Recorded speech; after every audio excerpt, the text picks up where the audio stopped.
in the gym and how he's about winning. He could be playing bad and he's still talking to the team about winning. We're not quite there yet. We got some guys, if they're not playing well, they don't play well for their team. And we're going to get through that. But this was a nice win.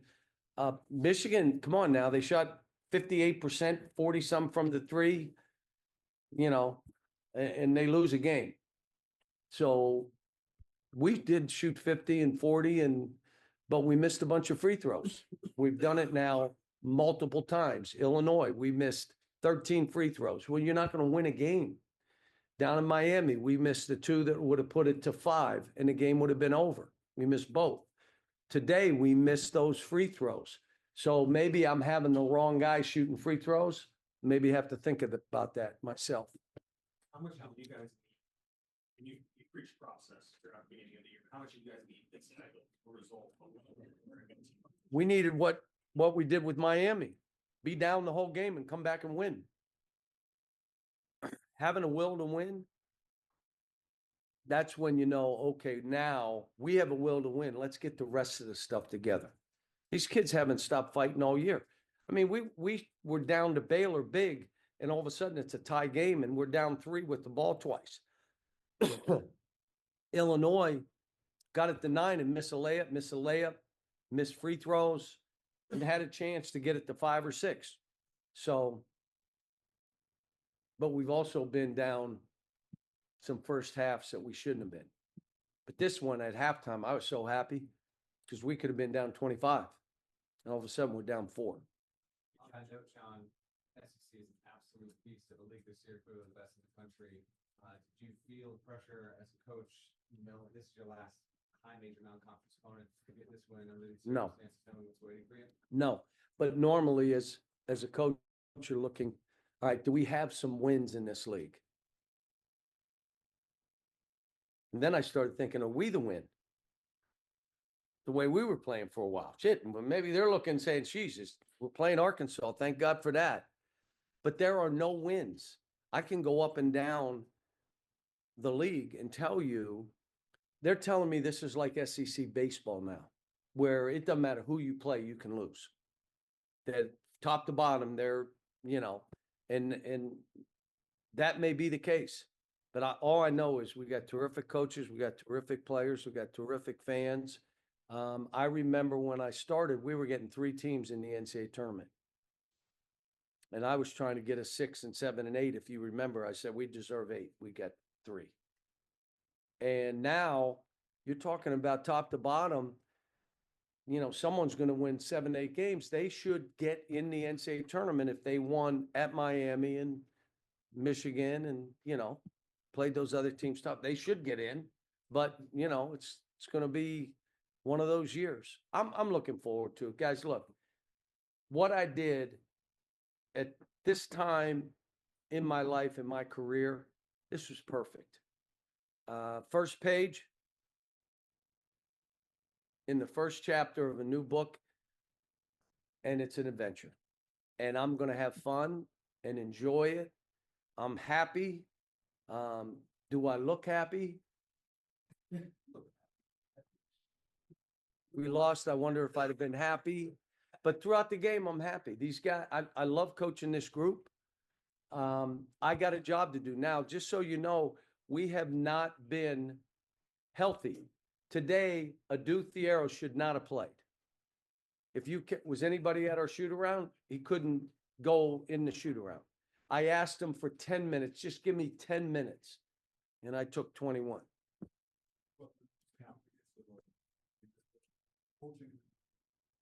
I've coached here many, many times.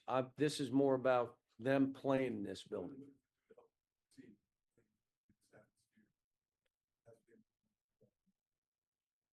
And getting down 15, you're never out of the game. You're up 18. They're never out of the game. You got to finish it off. You got to make plays. You can't think that we're up 18, this thing's over. And then, look, when you come to the Garden, the guys that are from this area know what it means. The other guys are like, it's a nice building. I mean, they don't know that. How many games have I coached here? 28. I've coached a lot of games here. I don't know what it means, but I'm an old fart. I don't know. So, but I'll say this, been in this classic a bunch. I'll give Pam a call tomorrow. And, you know, playing in the Garden in this event, come on. What's better? When they called me to play, I said, done. Who am I playing? What do you think it means for Arkansas to play in this final? Something maybe they do moving forward? I would like to play in the Garden every year. Now, one more about you talk about Michigan up 15 and you guys are out of it. You guys are up 18. And Michigan ain't out of it. How, in your experience, what is it that, how can you get a team to put that foot down? What? Well, let me say this. Now, am I lying about this? We've scrimmaged because of injuries twice this year. A Saturday and Sunday before Miami, correct? We have not scrimmaged. In that scrimmage, who got hurt? Z. Now we're down to 7 again. We went for how many weeks with 5 players? Almost 2 weeks? Almost a month. 5 players that we had. So we haven't even touched what we're going to be. But we got to scrimmage. We got to get healthy. I mean, today, like Z was hurt and he said, I can do it, but you saw it there. He couldn't move. But he made a 3, helped us win the game. We had 2 guys with the flu. One of them played and the other, I played a minute, but there was no reason to play him. I had a good rotation going. So, and let me just say that the play where TB misses 2 free throws, Trevin, what's he come back and do down the other end? He blocked the shot. That means he's getting over himself, and I'm here to win the game. I missed 2, so what? I'll do something. Nelly got beat on that back door.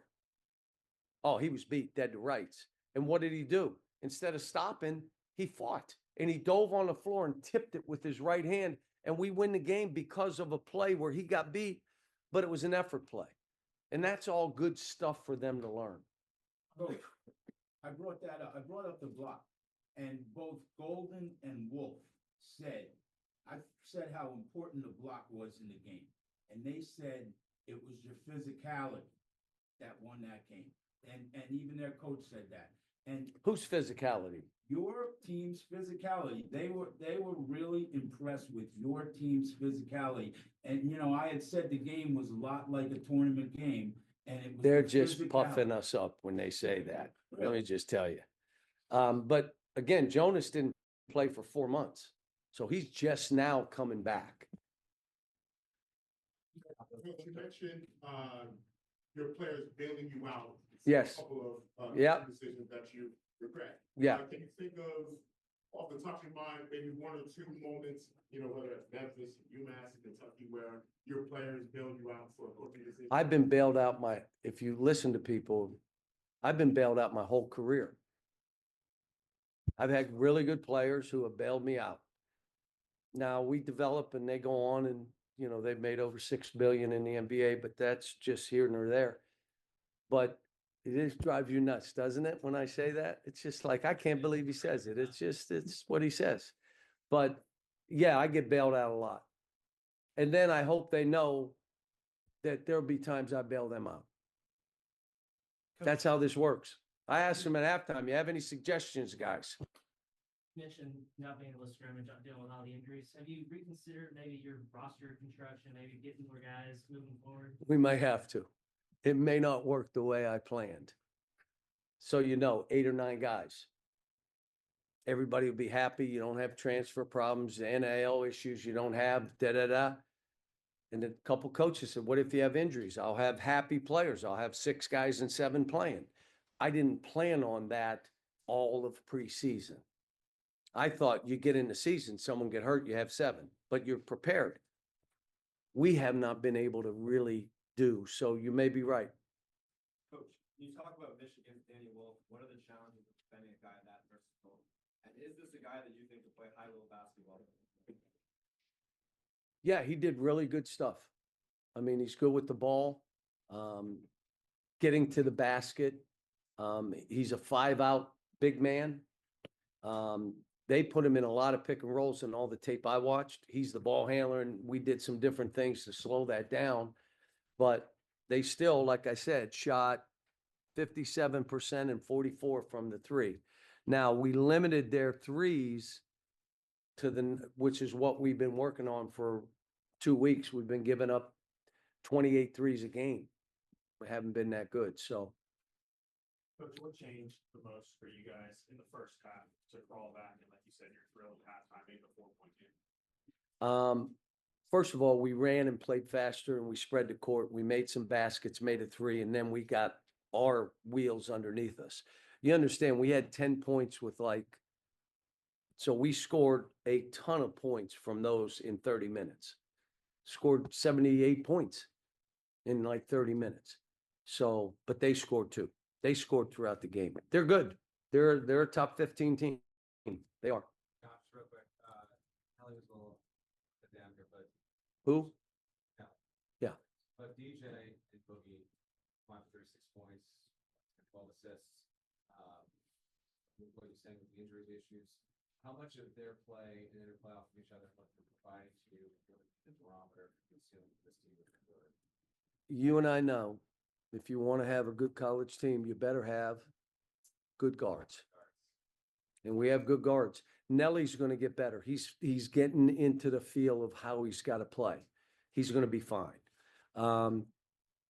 Carter has to get us that next guy with size who can also score, but we need all the other things from him. With Adu and those three bigs, Billy Richmond had played well until the last week or so, and it's just his effort and energy. So I like my team. We got work to do, but we got a high ceiling. We really do.